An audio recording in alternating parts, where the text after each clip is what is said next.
Okay, do we have the super information for this guy? Let me see if I can. Okay. Hold on, I'll try to get up You know what? If you haven't done it yet, at some point in your career, you're going to do a live gig, okay? Whether it's a corporate gig or a broadcast gig, you're going to be thrown into a room like this, and you're going to be crammed with all your gear in this tiny little space. And here's what happened. Your client comes in, and they say, okay, we're going to have a point person who's going to get us all the information we need, right? So this is my client right here. And here's what happens. As soon as the event starts, that person suddenly magically disappears. We can't find that person. We're trying to get a hold of them. All we need is some simple information.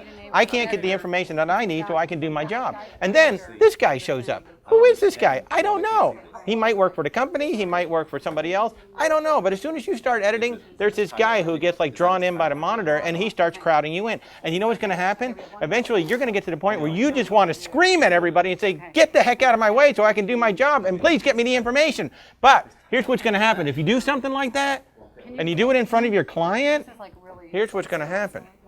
That client is going to get very nervous about ever working with you again. So what you want to do, you're going to get tension. You're going to get built up, and you're going to want to blow up. Wait till everybody's out of the room, or take your client out of the room and say, look, I just need some basic information. I don't know who you're supposed to get it from, but I just need some information so I can get the job done. Could you please just concentrate on that? Okay. See, I talked to her. There's nobody else in the room. It's just between us.